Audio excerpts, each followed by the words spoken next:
Hi guys, I'm Mary Beth Temple, and today I'm here to show you how to make this adorable coaster out of any kind of charm squares that you may have laying around. And who doesn't have those laying around? Let's get going.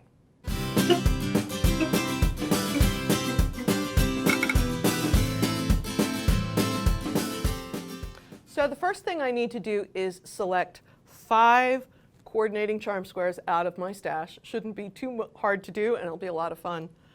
Put one of them aside because that's going to be the backing fabric of the coaster. And for the other 4, all I want you to do is fold them in half, wrong sides facing. So with the right side out and the wrong sides facing each other.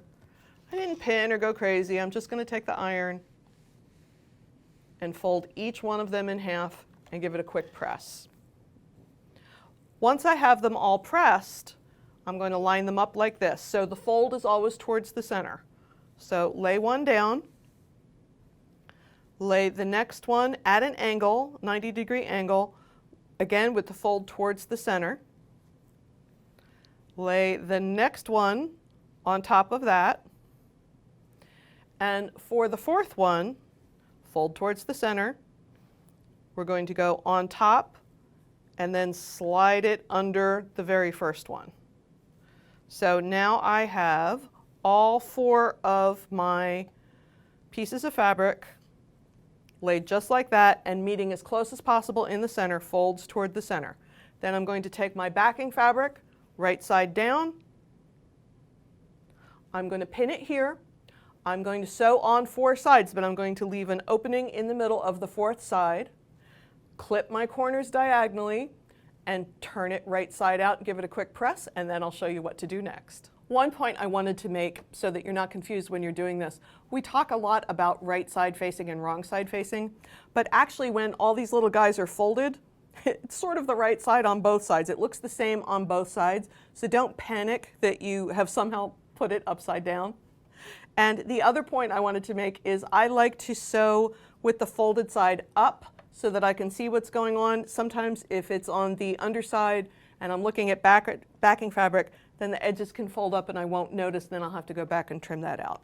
99.9 times out of 100, we're going to sew in this direction with the working fabric to our left and the seam allowance on the right. But for this one little project, because it's so small, it might be easier to sew in the other direction with the working fabric on the right and the seam allowance on the left. And the reason I'm saying that is because I'm sewing and going around. The sewing needle is going across the fold in a direction in which it can't flip back and be irritating. Last thing, remember to keep an opening on one side, probably 2.5 inches. So I'm going to go ahead and sew these up.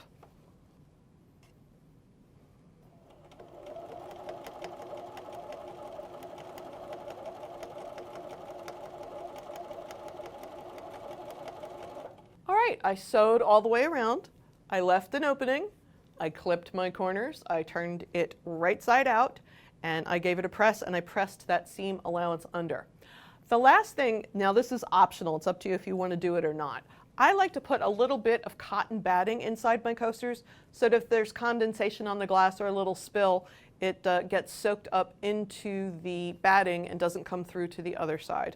So I cut a 4-inch square of a lightweight cotton batting, and I'm just going to put that in the opening and use my fingers to make sure that the corners line up.